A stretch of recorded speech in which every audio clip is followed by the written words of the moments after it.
சரிங்களா? இந்த பாட்டெல்லாம் வந்து தம்பி நான் சொல்லும் போது லைட் அமர்த்திருக்கேன். நான் சொல்லும் போது குழு லைட் மட்டும்தான் இருக்கும். அதுக்கெல்லாம் லைட் அமர்த்திடாதீங்க. எனக்கு ஐயா எனக்கு ஒன்றும் பிரச்சனை கிடையாது. ஆமாம், எனக்கு என்ன பிரச்சனை? என் பொண்டாட்டி தெரிஞ்ச கூட பரவாயில்ல. இல்லை குறிப்பா மாக்காப்பாவுக்கும் உங்க புருஷனுக்கு தெரியாம தான் சார். சரி சரி மாப்பிள்ள சொல்லும் போது என் பிரச்சனை தெரிஞ்சா பரவாயில்ல, நீங்க கவலைப்படாதீங்க. சரி சரிப்பா, இது மாதிரி நல்லா பேசுவீங்க.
நான் ஒத்துக்க மாட்டேன். நல்லா போயிட்டு இருந்துச்சு. இல்ல இது நான் ஒத்துக்க மாட்டேன். சரி சார், ஃபர்ஸ்ட் அது ஒன் மோர். ஐயா பின்னாடி யாரும் போத்த போறாங்க. ஐயா யாரும் வீடியோ எடுக்கல. உங்களுக்கு தான் கேட்கணும். அப்படியா?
கச்சேரி கிளம்பும் போது இன்னைக்கு லேட் ஆனதுல இந்த பிள்ளை நடந்தேன். அப்படியா?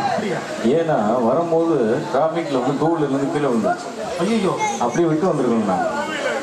ஆமா, அப்ப இன்னைக்கு நிலா காயுது கூட்டு வந்தா இங்க வந்து உனக்கு நிலா காயுதா? கையெல்லாம் அடிபட்டு இருக்கு, ஒரே புண்ணா இருக்கு. இல்ல இல்ல, நான் கீழே விழுந்தாலும் வருவேன்னு சொல்லிட்டேன்.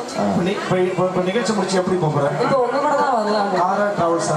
டிராவல்ஸ் தான். இல்ல என்னோட கார். உங்க கூட கார். இல்ல நான் வந்து உங்களுக்கு வந்துடுறேன். என்னட்ட அனுமதி கேட்க விட மாட்டேன். அப்படிங்களா? ஏன்னா உங்க வீட்டுக்கார நம்பி அனுப்பி வச்சிருக்கேன்.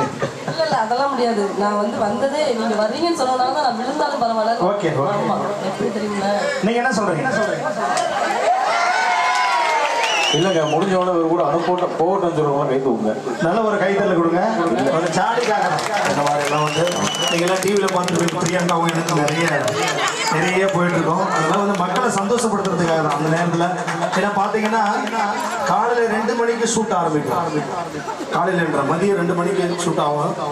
விடிய காலம் காத்தால பார்த்தீங்கன்னா 4 மணிக்கு தான் நாங்கள் எல்லாம் ஷூட்டு முடிச்சுட்டு போவோம். அப்போ எல்லாருக்குமே தூக்கம் வரும். அதனால வந்து ஒரு இடையில காமெடி பண்ணால் அந்த இசைக்கலைஞராக இருக்கட்டும், இல்லை எங்கள் போல சிங்கராக இருக்கட்டும், ஜட்ஜஸ் எல்லாருமே நல்ல உற்சாகமாக இருக்கிறதுக்காக தான் விஜய் டிவி வந்து ஒரு கலகலப்பாக போயிட்டு இருக்கோம். அதனால நிறைய பேர் தவறு எடுத்துக்குவாங்க. அதெல்லாம் வந்து ஜாலியாக எடுத்துக்கோங்க. அதே போல் சகோதரி சானியோட நான் வந்து பாடினது கூட நீங்கள் அதை தவறு எடுத்துக்காதீங்க. ஜாலியாக போயிட்டோம், சரிங்களா? உங்களை சந்தோஷப்படுத்தணும், அவ்வளோதான். 3 மணி நேரம் நிகழ்ச்சி நல்லா போயிட்டு இருக்கணும். வந்தாங்க, நல்லா பாடினாங்க, நல்லா சூப்பராக பண்ணாங்கன்னு சொல்கிறத விட சூப்பர் அப்படின்னு சொல்லணும் நீங்கள், இல்லையா? அப்போ தான் அண்ணன் வந்து கரெக்டாக பேமெண்ட் கொடுப்பாரு. ஆமாம், குறைக்காமல் கொடுப்பாரு. சரியா? நல்லா ஒரு கைத்தல் கொடுங்க பார்க்கலாம். சூப்பர் ஐயா, எல்லாம் மன்னிச்சிங்க ஐயா. இந்த முதல் முறையாக இந்த மாதிரி நான் நிகழ்ச்சி பண்ணியிருக்கேன். ஓ, ஜாலியாக இருந்ததா? ஓகே. நல்ல கைத்தறல கொடுங்க. தேங்க்யூ. அதே போல் அண்ணன் வந்து இந்த விஜய் டிவியில் ராஜ் பாட்டு அங்கதுரை, இந்த சிவாஜி கணேசனுடைய பாட்டு வந்து சின்ன இந்த பாட்டு அதே மாதிரி கெட்டப்பில் கொஞ்சம் வாங்கன்னு சொல்லியிருக்காரு. நிச்சயமாக அவருக்காக விஜய் டிவியில் எனக்கு அந்த பர்மிஷன் கிடையாது. இருந்தாலும் அண்ணனுக்காக அந்த காஸ்டியூம் கொண்டு வந்திருக்கேன். சில பாடல் முடிந்தவுடன் அந்த காஸ்டியூமோட வந்து முன்னாடி பாருங்க. சரி, நன்றி. பாடிய பாடல் உண்மையிலேயே வந்து பெருமைப்பட வேண்டிய ஒரு விஷயம். ஏன்னா பணம் வாங்கிட்டு செலிபிரிட்டி ஆகிட்டாங்கன்னா ஒரு கட்டத்துக்கு மேலே போயாச்சுன்னு சொன்னால் திருப்பி கொலையை எடுத்துக்கு வர மாட்டாங்க யாரும். அந்த அந்த நீங்களே பார்க்கலாம். நிறையா சூப்பர் சிங்கர்ஸ், திரைப்படத்தில் பாடின பாடகர்கள், நடிகர்கள் எல்லாம் ஒரு லோ ரேஞ்சில் இருந்துட்டாங்க அப்படின்னு சொல்லிட்டு டிவியில் வந்தாச்சு அப்படின்னு சொல்லியாச்சுன்னா, ஒரு செலிபிரிட்டி ஆகியாச்சுன்னா திருப்பி பழைய வேஷம் போட சொன்னால் போட மாட்டாங்க, அதெல்லாம் வர மாட்டாங்க. பட் இங்கே வந்து அந்த சரவணன் அவர்களுக்காக மூக்குத்தி முருகன் அவர்கள் அந்த கெட்டப்பில் வந்து போட்டிருக்காரு அப்படின்னு சொன்னால், அவர் உங்களை போல ரசிகர்கள் மத்தியில் அவர் உங்களை மதிக்கிறாருன்னு தான் அர்த்தம். உங்களை மனசார உயர்வான இடத்துல வச்சுருக்காருன்னு அர்த்தம். ஸோ அவருக்காக இன்னும் நீங்கள் கை தட்டலாம்.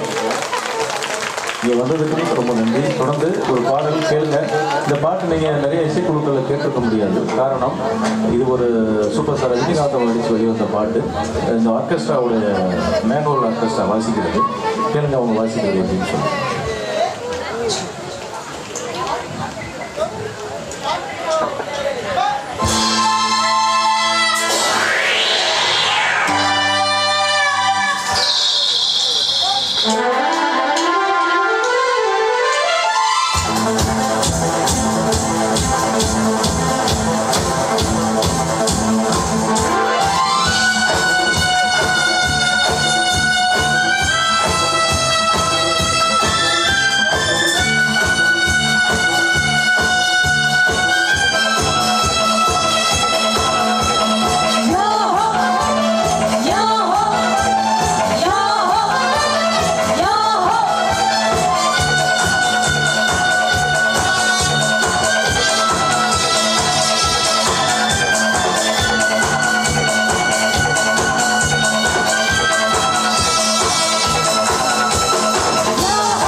இசைக்குழு வரலாற்றுல இது மாதிரி ஒரு 2 சின்ன பொண்ணுங்க ட்ரம் வாசிக்கிறத நீங்கள் யாரும் பார்த்துருக்கவே முடியாது. அந்த மாதிரி ஒரு வாய்ப்பு இறைவன் எங்களுக்கு தந்திருக்கிறார். இப்போ எத்தனை இசை பாடல்களுக்கு அவர்கள் இசைத்து நீங்கள் பார்த்துருப்பீங்க. இப்போ தனியாக அவருடைய இருவரும் அவர்கள் தருகின்ற அந்த ஒரு சோலோ ட்ரம் அந்த நேரம் வந்துருச்சு. அவங்களுக்கு உண்டான நேரம் இது. நீங்கள் நல்லா கை தந்தீங்கன்னா நல்லா வாசிப்பாங்க. சலோமி ஹஸ்மா 2 பேரோட ட்ரம் வாட்டிய சப்தம் கொஞ்ச நேரம் உங்களுடைய காதுகளுக்கு.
உண்மையிலேயுமே டூர் கிளப்புறது இவங்க தான். ஆமாம் பாப்பா சரி. என்ன நீங்கள் இப்படி என்ன பண்ணுறீங்க? இப்படி எங்களெல்லாம் பாடுறதெல்லாம் மறைஞ்சிட்டீங்கல்ல. இந்த பாட்டெலாம் மறந்து போச்சா உங்கள் வாசித்தோன்னே? அப்படி தானே திருப்பி நாங்கள் போராடி எங்கள் பேரை கொண்டு பாட்டுன்னு போட்டிருக்கு. உன் பேர் என்னப்பா? ஷலோமி. கெட்ஸியா ஷலோம். எங்கள் யாராவது பேர் சொல்லுங்கள். இந்த பொண்ணு பேர் என்ன? சலோமி. கெட்ஸியா ஷலோம். கெட்ஸியா சலோமி. உங்கள் அப்பா பேர் என்ன? George Muller. George Muller. எங்கே இருக்கார் அவர்? இந்த பார்த்தீங்களா? ஒன்றும் தெரியாத மாதிரி பாருங்கள் உட்காந்துருக்காரு அவர் பாட்டு. ஆமாம், இப்போ குழந்தைக்கு வந்து 16 வயசு ஆகுது. இப்போ தான் அவன் ட்ரம் கிட்டத்தட்ட 8-9 வயசுலலாம் வந்து விளையாட்டு ஜாமானே அவளுக்கு ட்ரம்மு தான். அதுதான் வேணும்னு கேட்டதுனால வாங்கி கொடுத்து அப்படி கேர் பண்ணி வச்சிருக்கிறார். கிட்டத்தட்ட 7-8 வருஷங்களாக வாசித்து கொண்டிருக்கிற ஒரு பாப்பா, என்னோட சகோதரருடைய குழந்தை. பாப்பா வந்து ஹஸ்மத். உன் பேர் என்னப்பா? ஹஷ்மா. ஹஸ்மாவா? உங்கள் அப்பா எங்கே இருக்கார்?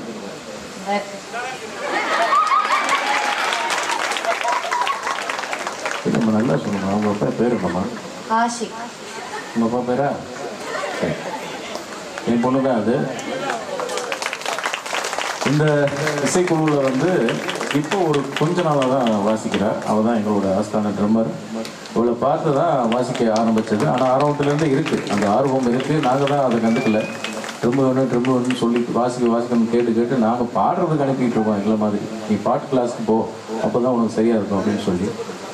ஆமாம், அவர் ட்ரம் வாங்கி கொடுங்க சார். என்ன சார் நீங்கள் அப்படின்னு கேட்டார். அதுக்கப்புறம் தான் ட்ரம் வாங்கி கொடுத்ததுக்கப்புறம் அப்போ உண்மையான திறமை அங்கே தான் இருக்குங்கிறத எனக்கு தெரிஞ்சுக்கிறதுக்கு ரொம்ப நாள் ஆச்சு. அப்படி தான் உங்கள் எல்லோருக்கும், உங்கள் பிள்ளைங்களுக்கும் என்னென்ன டேலண்ட் இருக்குங்கிறத கண்டுபிடிங்க ஃபஸ்ட்டு. அதில் அந்த பாதையில் விடுங்க. அவங்க உண்மையிலேயே உங்கள் பேர் சொல்லுவாங்க, அவங்க பேர் வாங்கி கொடுப்பாங்க. அதுதான் நான் இப்போது அறிஞ்சிருக்கிறேன். ஸோ பாப்பாவுக்கு வந்து வயசு இப்போ தான் 12 வயசு முடிஞ்சு 13 வயசு நடக்குது. 8th ஸ்டாண்டர்ட் முடிச்சு 9th ஸ்டாண்டர்ட் போகிறா. எங்களுக்கு ஒரு பாப்பா, வேறு என்ன பண்ணுறது, நல்லா ஊட்டி வளர்த்துட்டேன். ஆமாம், குறையில்லாமல்.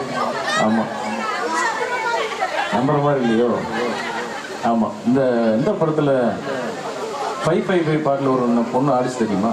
அந்த பொண்ணு பேர் என்னங்க? 555 இந்த படத்தில் லக்ஷ்மி மேனன் மாதிரி அந்த பொண்ணுக்கு அந்த படத்தில் நடிக்கும் போது வயசு வரும் 14 வயசு சொன்னாங்க, 13. ஆனால் பார்க்க அப்படி இல்லையா? அது மாதிரி தான் செல்லமாக வளர்கிற பிள்ளைங்களாம் அப்படி தான் இருக்கும். இன்னொன்று இன்னைக்கு என்ன தெரியல இப்போ இருக்க காலகட்டங்களில் இந்த வைட்டமின் மாத்திரையை கொடுத்துட்றாங்க, என்னமோ தெரியல. அவங்க ப்ரெக்னெண்ட்டாக இருக்கும்போது இப்போ இவங்க அம்மா வந்து எப்படி இருப்பாங்கன்னு தெரியணும்ல அவங்களுக்கு. அதை காமிக்க சொல்லவா? உங்கள் அம்மா பேர் என்னம்மா? ஜாஸ்மின். எங்கே இருக்காங்க அவங்க?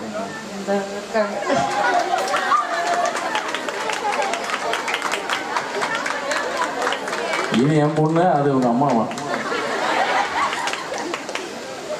அப்போ நான் யாருமா? நான் யாரு? எனக்கு என்ன வேணும்? ஆமாம், எங்களுக்கு பிறந்த பொண்ணு தான் அது. ஸோ என்னோட மனைவி, நாங்கள் எல்லாம் ஒரு இசை குடும்பத்தால் ஒன்றா சேர்ந்தவங்க. நம்ம முன்னால் வந்து இன்னைக்கு நிற்கிறதுக்கு ரொம்ப பெருமைப்படுறோம். எங்களை இங்கே அழைச்சி இந்த மாதிரி ஒரு கூட்டத்துக்கு முன்னால் ஒரு நிகழ்ச்சி நடத்துறதுக்கு ஏற்பாடு செய்து கொடுத்த சரவணன் அவர்களுக்கு ரொம்ப நன்றி. அதே போல் எங்கள் உயிரினம் மேலான எங்களுடைய உடன்பிறப்பு மூக்குத்தி முருகன் அவர்களுக்கும் ரொம்ப நன்றி.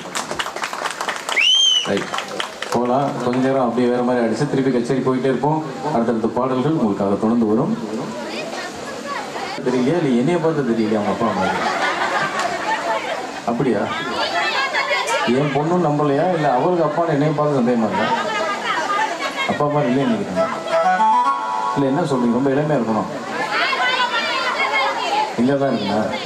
சரி, அப்பா ஒன்று எங்கே தான் இருக்குண்ணா? இன்னொரு பொண்ணு பார்த்துருக்கியா? இல்லை நான் வேற சொன்னேன். நல்லா அழகா இருக்க நீ, பொண்ணை விட நீ ரொம்ப அழகா இருக்கன்னு சொல்றாங்க. சரி, அடுத்த பாட்டு.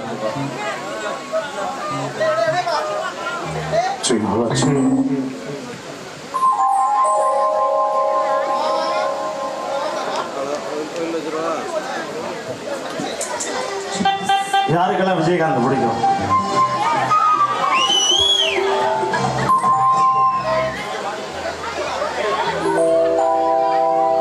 நல்ல கைத்தல் கொடுக்க பாருங்க விஜயகாந்த் சார். மண்ணை விட்டு மறைந்தாலும் என்றும் மக்களின் விட்டு மறையாத ஒரே தலைவன் கேப்டன் விஜயகாந்த் அவர்களுக்கு ஒரு அருமையான பாடல் சமர்ப்பணம். ஏழைகள் வாழ நீ செய்த யாகம் என்னென்னவென்று எங்கே சொல்வேன். அன்பாலே சேர்ந்த நெஞ்சங்கள் வாழ நீ செய்த தியாகம் எங்கே சொல்வேன். இன்றைக்கும் என்றைக்கும் நீ எங்கள் நெஞ்சத்தில் அன்புக்கும் பண்புக்கும் நீ எந்த சொர்க்கத்தில் மன்னவன் காவிய நாயகனே என்னுயிர் தேசத்து காவலனே வாடிய பூமிய கார்முகிலாய் மழை தூவிடும் புகழ் வாழியவே.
என்ன இப்படி அடிச்சு போட்டீங்க? யாரோட அக்கா மகராடா? அண்ணனோட அக்கா மகன்.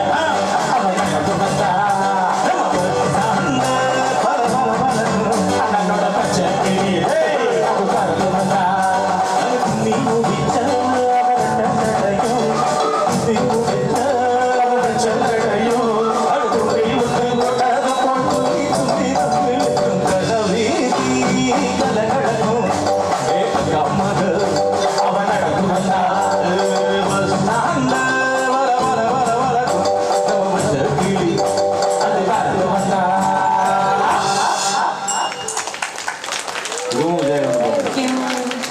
இது அந்த மாதிரி பாடலாம் நல்லா இருக்காது. விஜயகாந்த் மாதிரி இருக்காது.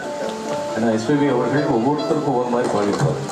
இது வந்து விஜயகாந்த் அவர்களுக்கு ஒரு அந்தா பாடினாங்க, அவருக்கு கேட்கும். நம்ம கடை வீதினாதான் விஜயகாந்த் வருவாங்க.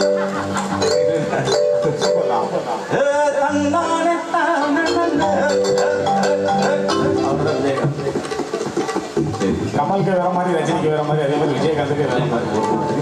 இப்படிப்பட்ட கலைஞர்கள் எல்லாம் எஸ்பிபி அவர்களோட முன்னால் அவங்க ராஜ் டிவியில் விஜய் டிவியில் அவர் முன்னால் ஒரு பாடல் வந்து பாடினாங்க. முருகன் அவர்கள் நீங்கள் பார்த்துருப்பீங்க நினைக்கிறேன். எஸ்பிபி அவர்கள் நடுவில் இருக்கும்போது படத்தோடய வரைஞ்சிட்டு அவர் அப்படியே பாடி காமிச்சாங்க இல்லையா? அதெல்லாம் நமக்கு ஒரு மறக்க முடியாத நினைவுகள் தந்ததுக்கு தேவனுக்கு நன்றி, உங்களுக்கும் நன்றி. அவரோட சேர்ந்து பாடியிருக்கிறார் அவர் நிறையா. விஜய் டிவிலேயே நீங்கள் பார்த்துருக்கீங்க. அந்த பாட்டை இப்போ என் கூட சேர்ந்து பாருங்க. அந்த பாட்டு முடிஞ்சவங்க தொடர்ந்த ஒரு பாடலை சோனியா அவர்கள் பாடுவார்கள்.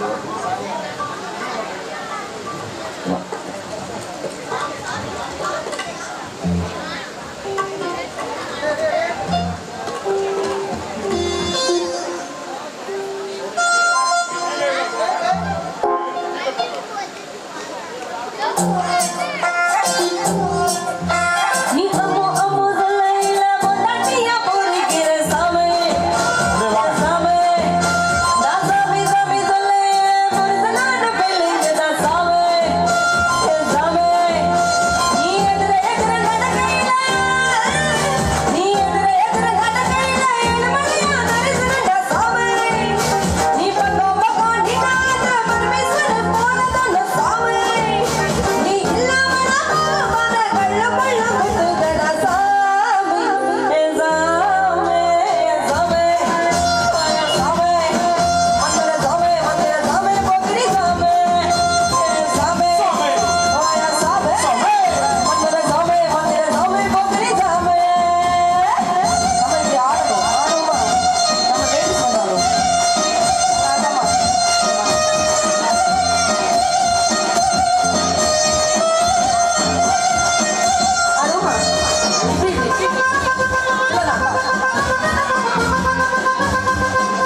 பார்க்கலாம். யோ ஏ போயாச்சு கொடுத்துருங்க. ஆமா பார்த்து வாங்க.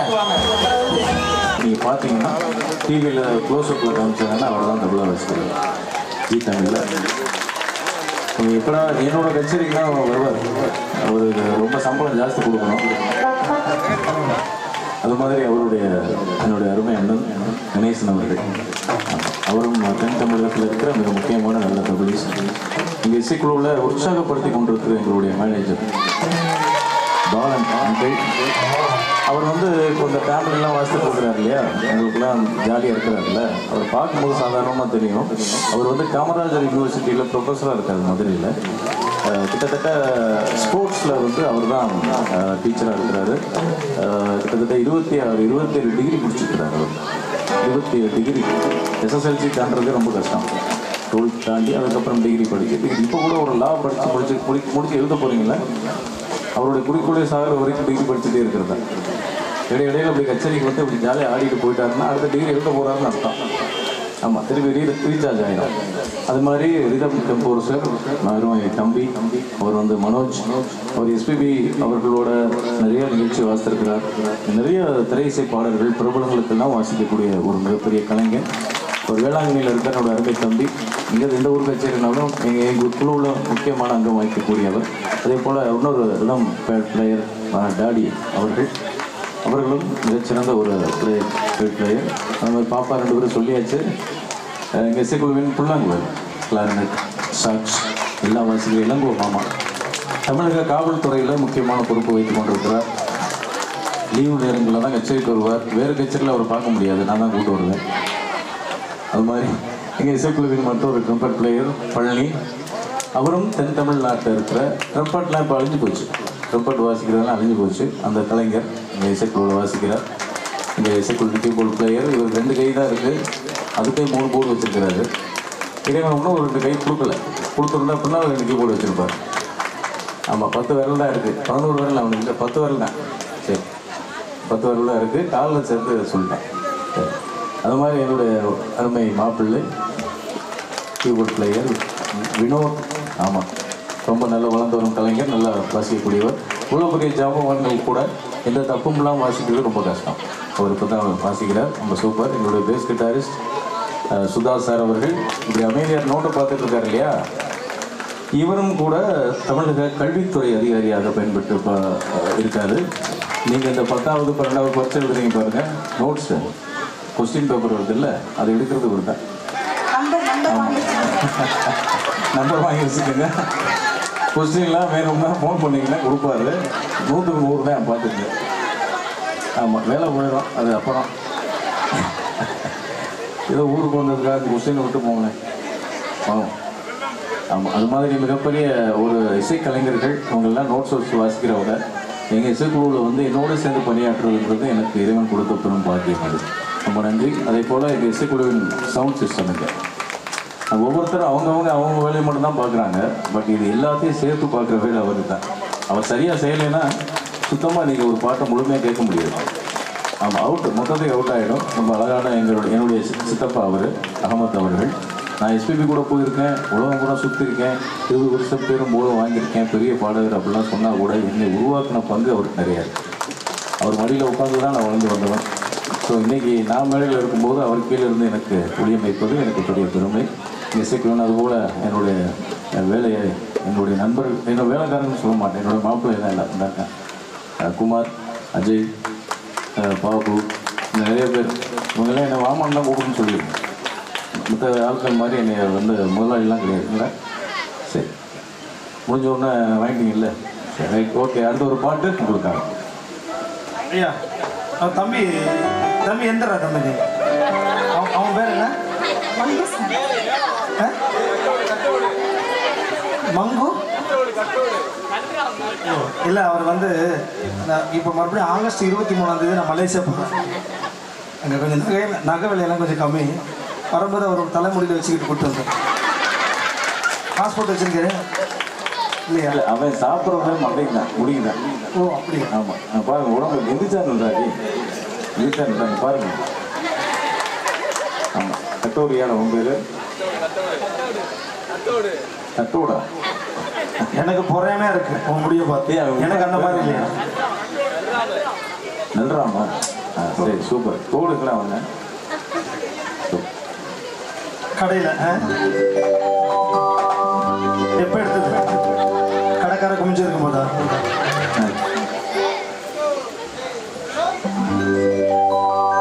கேட்டு கோடி உரிமை மேலும்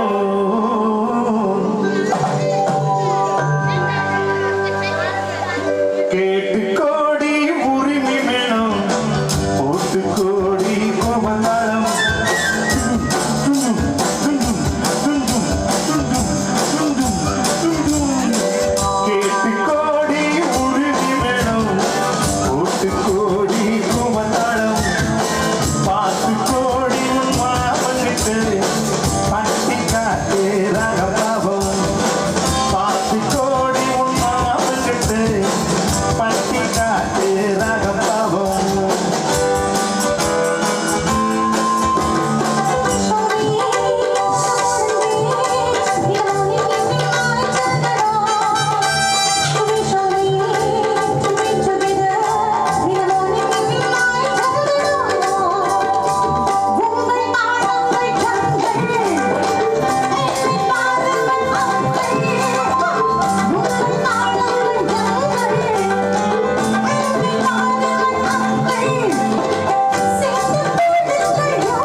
பாட்டு வேணும் சொல்லுங்க.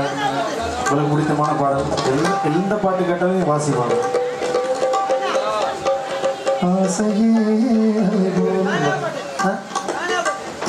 கானா பாட்டா? அதே சாங் கானா பாட்டா பாடலாங்க.